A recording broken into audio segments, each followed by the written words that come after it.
Us humans, walking around, have a worm's eye view. We look across the world on a two-dimensional surface. But looking at the Earth from above can reveal incredible details we would usually never notice from the ground, like the fact that millions of people have driven through the direct center of the largest geoglyph in North America and not even known it, or the surprising amount of deep holes that can be found everywhere. Fortresses that lie hidden from view on the top of plateaus, and how water creates bizarre designs along its pathways of destruction. After years of exploring the American West from a three-dimensional perspective, I'm going to share with you some observations I have made and the landscapes that showcase them the best. Ending with my favorite place I have ever flown my drone and some advice to all of you looking to see these places for yourself. But first, you must understand fractals. Fractals occur everywhere in nature. Patterns that continuously repeat from a distance and up close. A canyon is a fractal. Sand dunes are just a series of increasingly small piles of sand. And mountains are just smaller and smaller rocks stacked on top of the biggest rock of all.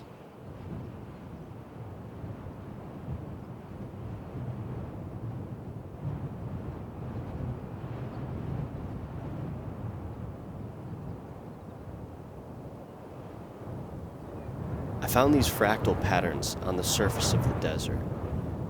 From the ground, they look like nothing.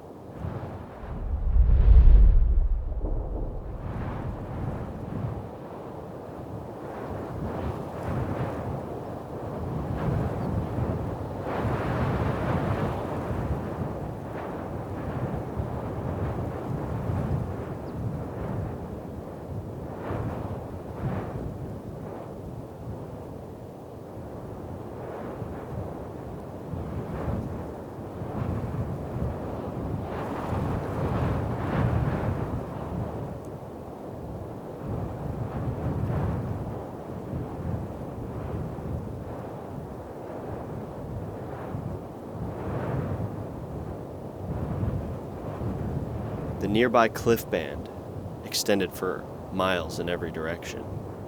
I thought the fractured edges took on some interesting geometric shapes, so I hiked out to it.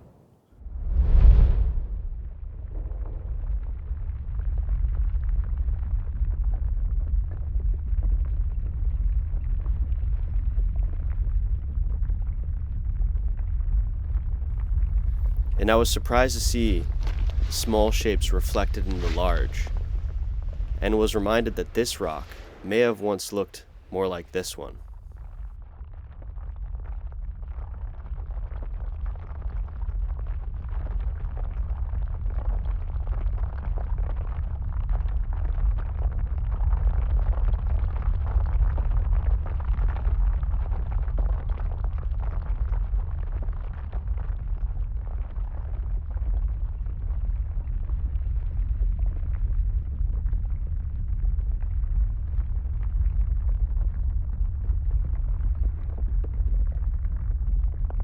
Along the cliff sides, I found a different kind of fractured edge, one that had been created by humans thousands of years ago.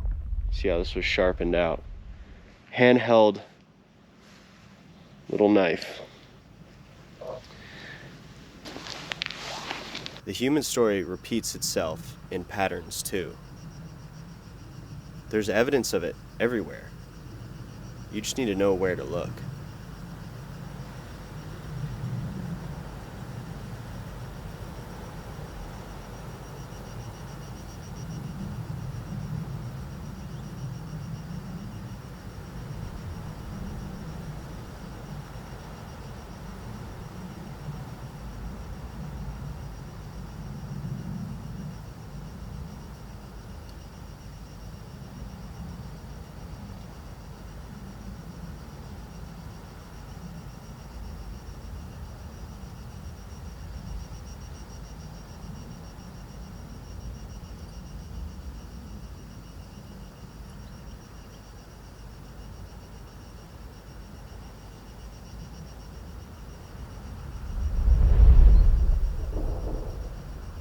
When I visited the Blythe in Talios, I was amazed at how the drawings on the black desert surface just seemed like much larger versions of petroglyphs I had seen etched into the black varnish of volcanic rock.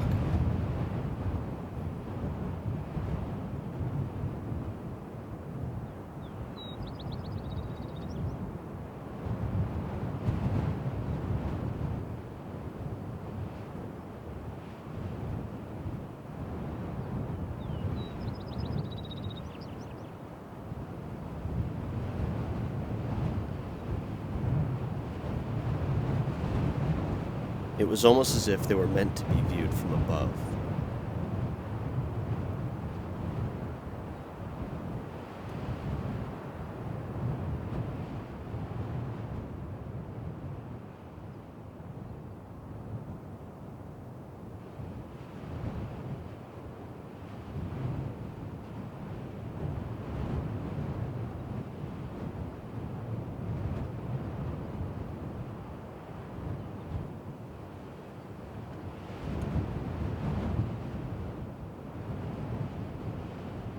There is another geoglyph along the western banks of the Colorado River.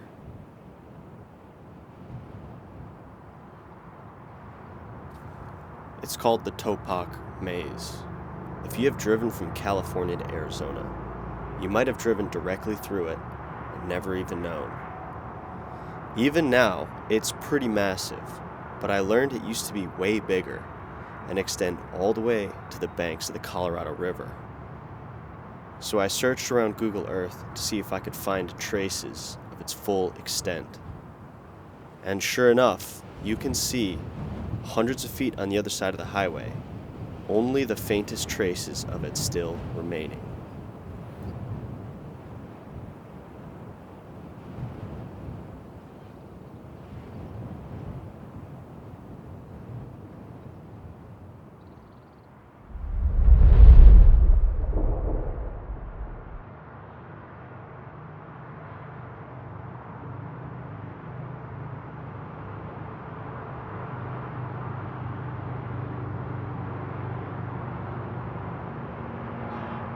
They built a highway through it, then a railroad,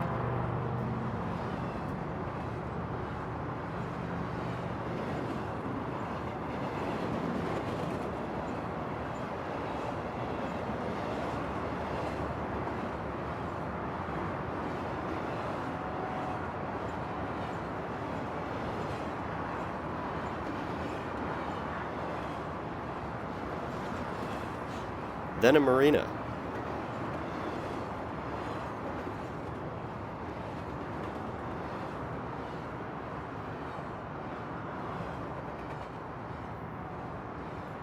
Then whatever this thing is, thanks PG&E.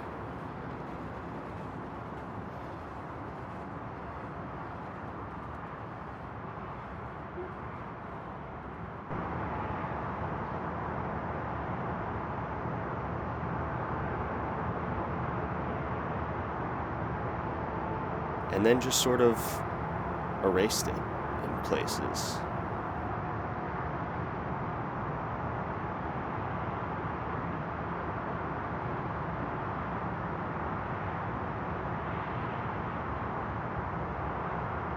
Upon close inspection, you can start to understand why it's so impressive. An artist, thousands of years ago, meticulously brushed the black pebbles on the surface of the desert into thousands of long, undulating parallel lines, an undertaking that must have required an incredible amount of effort.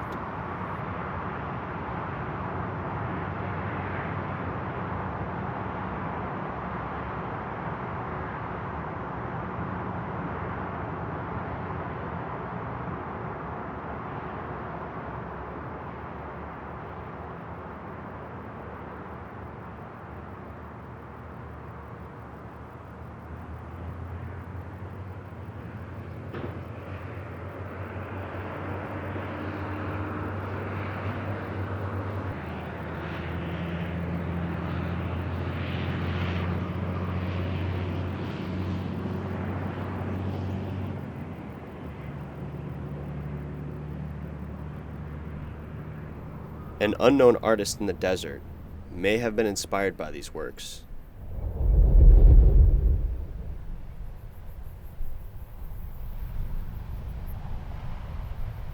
And created a more modern version. I sat here and ate lunch and watched the families that would walk out across the lines, straight into the center for a picture, and then back out again. It took me over 10 minutes to walk the entire thing.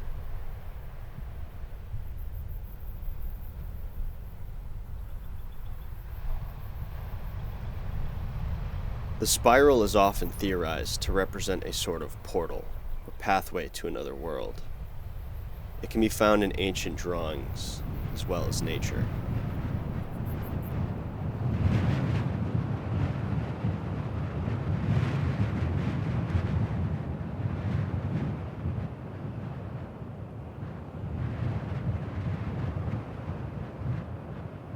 Nevada.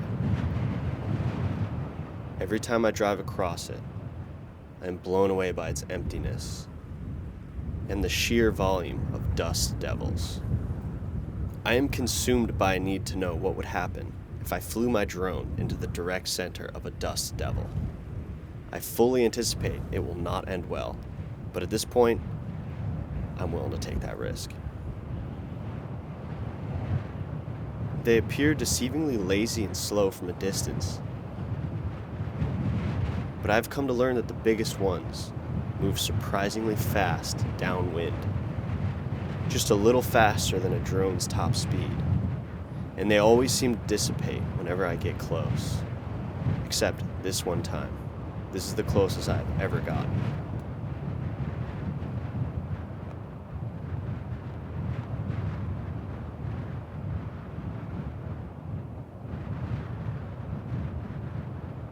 I love how this tiny little cyclone was powerful enough to pick up the cholla cactus and hurl them like grenades, and thus help the cholla reproduce across the desert.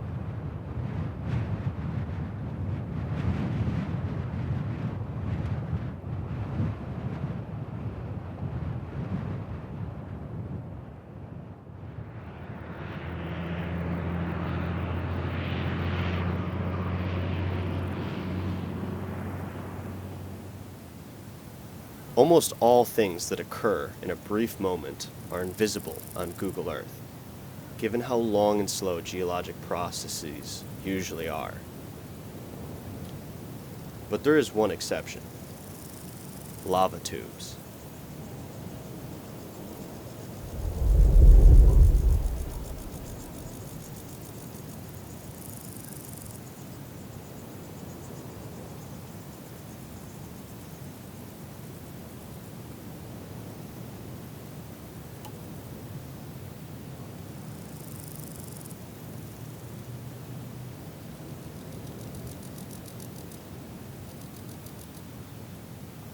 A lava tube is created from a freight train of lava that rushed downhill from an eruption.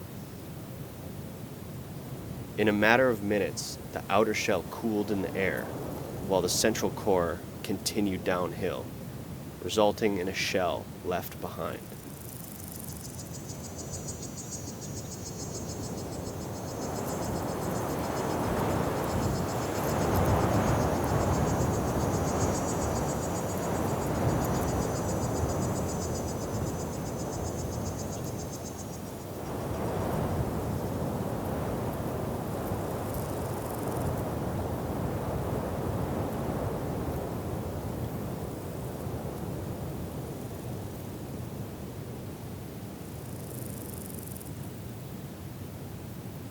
Nowadays, even when it's hot outside, the air on the inside of them is usually freezing cold.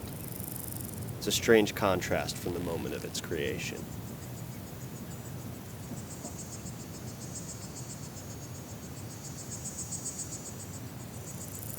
In many volcanic landscapes across the world, they are lurking just under your feet, like giant sandworms from Arrakis. I've started to realize there's holes in the ground everywhere, and each one of them is different.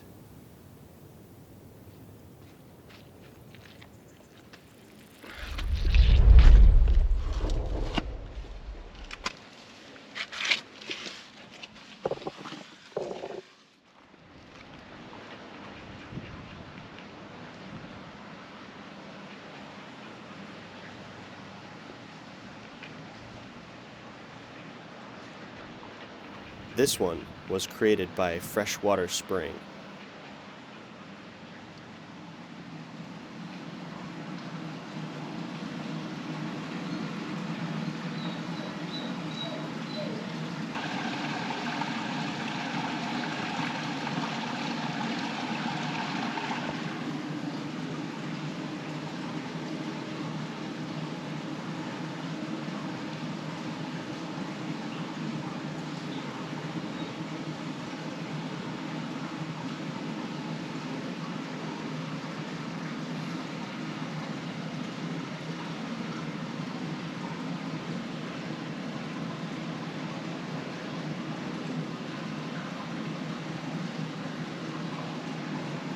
Every time I find myself near a spring, it feels like the earth is the living thing, and the spring is an open wound. The water is the lifeblood oozing onto the surface, and I am like a little tiny parasite drinking its blood to survive. Luckily for us, there is water everywhere. It's in the earth. It's in the air. And it's cradled in the basins on the tops of mountains.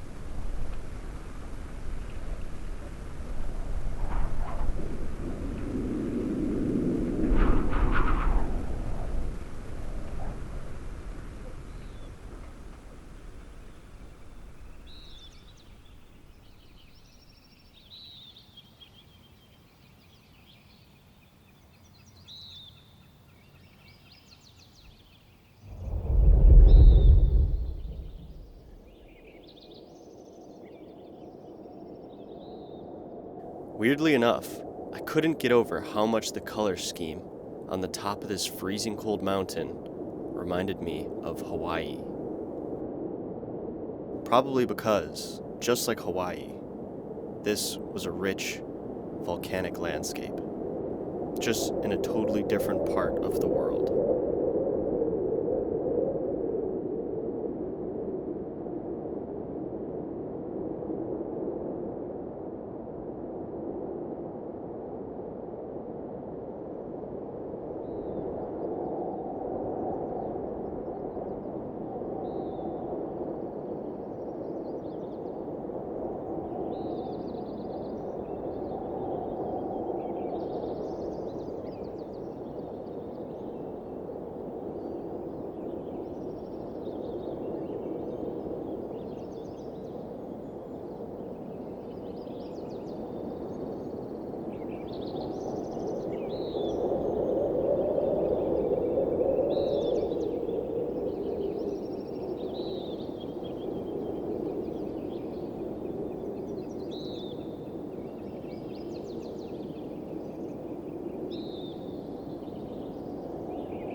This landscape is the result of multiple, powerful events in the past. At 12,000 feet above sea level, a fine layer of volcanic ash was deposited on the side of this mountain during one of the largest eruptions known in the history of the Earth, almost 28 million years ago. One that probably erased a massive amount of life on North America.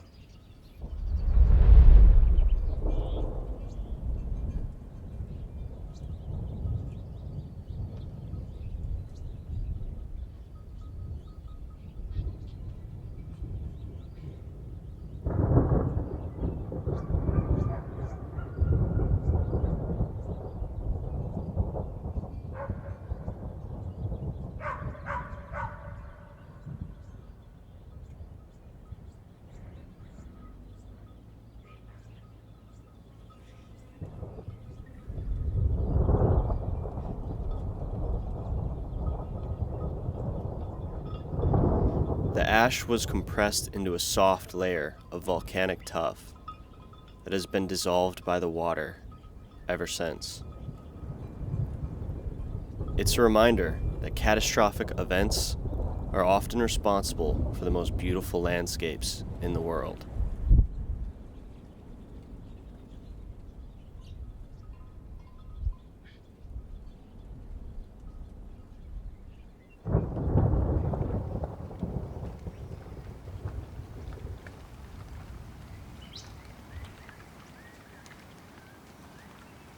Water destroys everything while making it beautiful.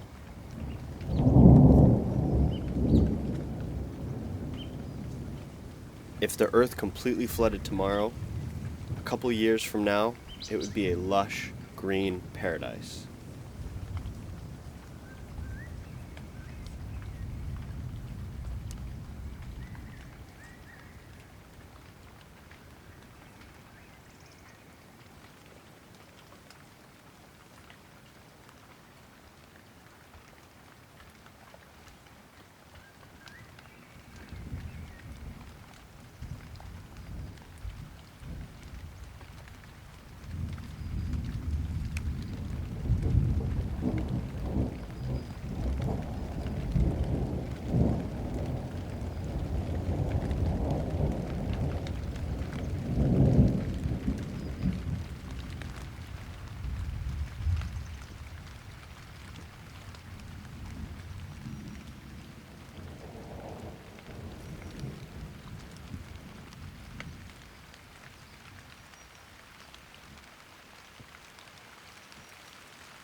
A canyon is not a singular thing.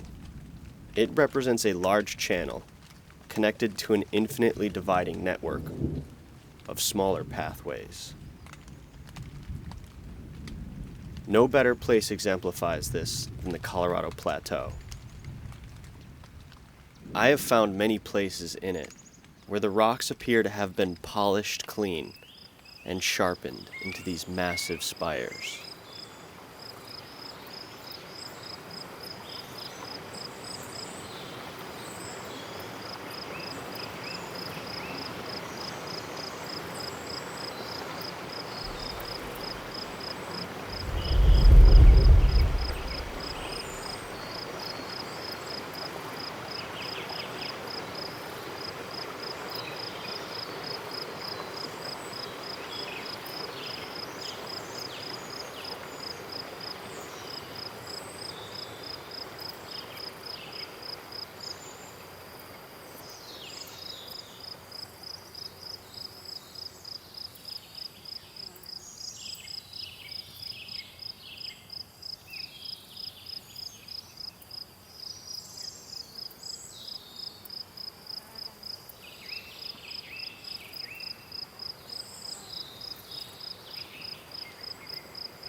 You could say the Colorado drainage is in essence one giant canyon, while also being billions of canyons.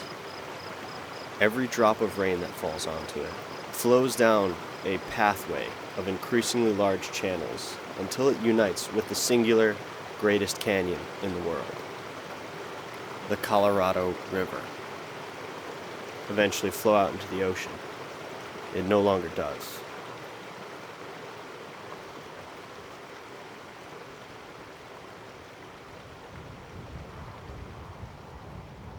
Even in the driest, most inhospitable parts of the West, the canyons and plateaus look like they have been polished clean. Many of these places only receive a couple inches of rainfall a year, and yet somehow they seem to demonstrate water erosion better than anywhere on the planet.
Imagine you are on a hike, and in the distance you see a big flat-topped hill, and you think, hey, that would be an awesome place to build a fort. Spoiler alert, it might have happened at one point in the past. Battles may have been fought on the top of that very hill. And not too long ago, using the natural geology to your advantage was the difference between life or death.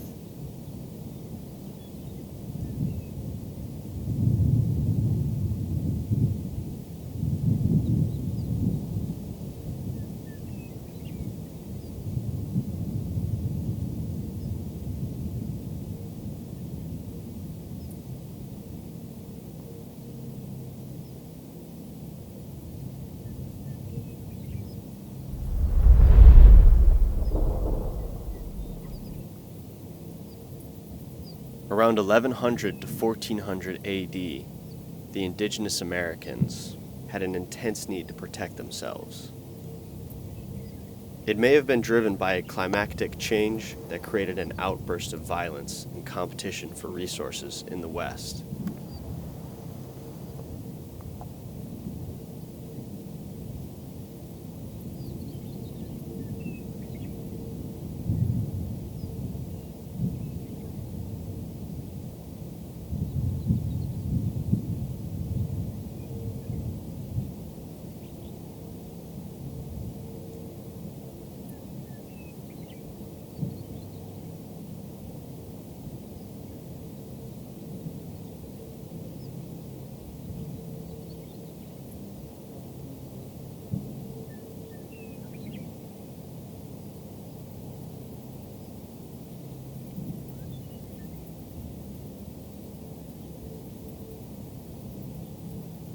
The indigenous Americans built not one, but a chain of defensive locations using the natural geology.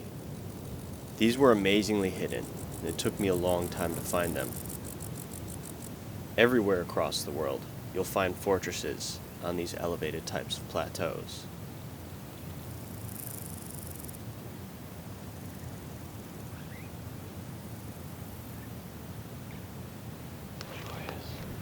The goal in mind for me visiting here was trying to put myself in the mentality of a person trying to storm this fortress. You wouldn't stand a chance from rocks and arrows hailing down from the top. Climbing up to this last one felt like I was approaching a final boss fight.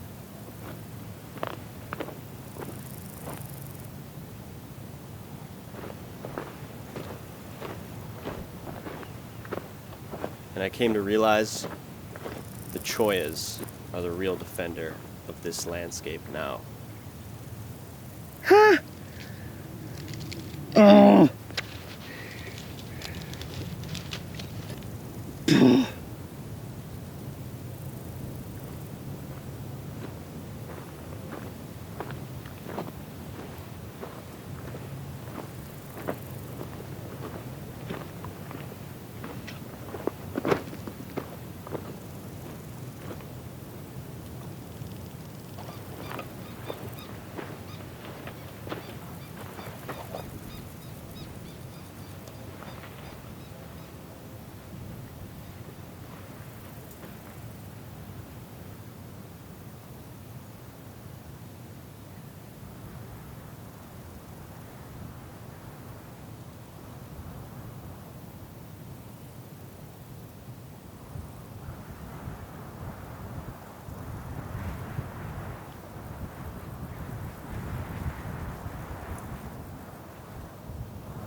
when I reached the summit, I envisioned what it would be like to defend this position. Much more preferable. And no, they wouldn't have had swords, obviously. I kind of brought it along, thinking it would be an interesting visual medium. Probably wouldn't have done it in retrospect.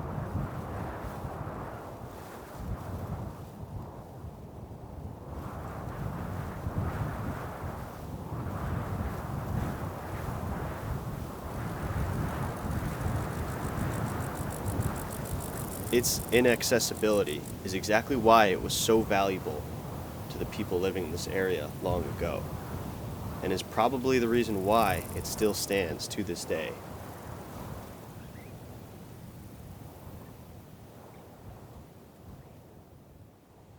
If not for the drought and the damming of this mighty river in the west, I would never have been able to walk out to these incredible pillars of stone.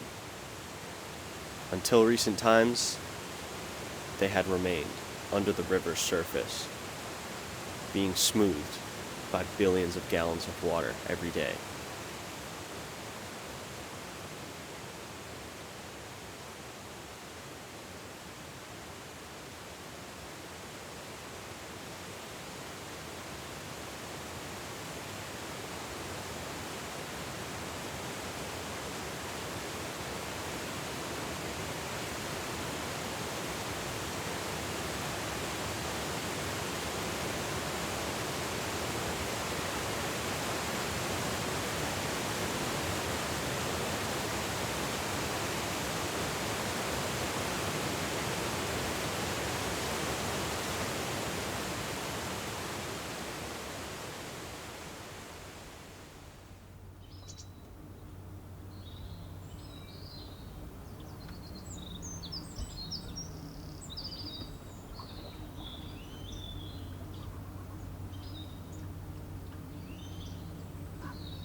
This is, in my mind, my favorite place I have ever flown a drone. The reflections of the water, the perfect spacing of the rock, and the fact that I was standing in a place where for most of the past would have been under many feet of raging water was pretty unique.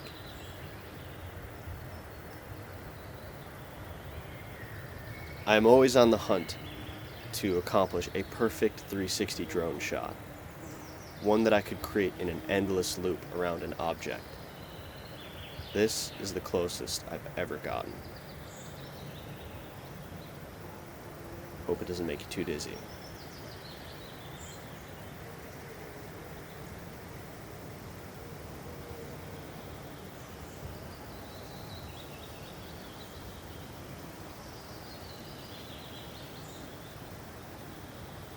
In some ways, the tables have turned. Humans have reached a point now. Instead of our landscapes protecting us, we must now protect our landscapes. What you have seen in this video is the result of something that is extremely fragile and important. America's public lands, our national forests, our Bureau of Land Management land, our national monuments, national parks, wildlife refuges, and wilderness areas. This is at the core of what makes America the land of the free. In these places lies the answers to all of our questions and the cure to depression and mental health problems. It is a healthy future for our children. I fear that they are threatened by the value they hold, not for all of humanity, but for a small collection of humans who do not understand that they are priceless the way that they are now. I encourage you, if the time comes when it seems our public lands are being sold off, get out into the streets, send letters, sign petitions, spread your message across the internet and to everyone you talk to. Grand Staircase and Bears Ears are threatened.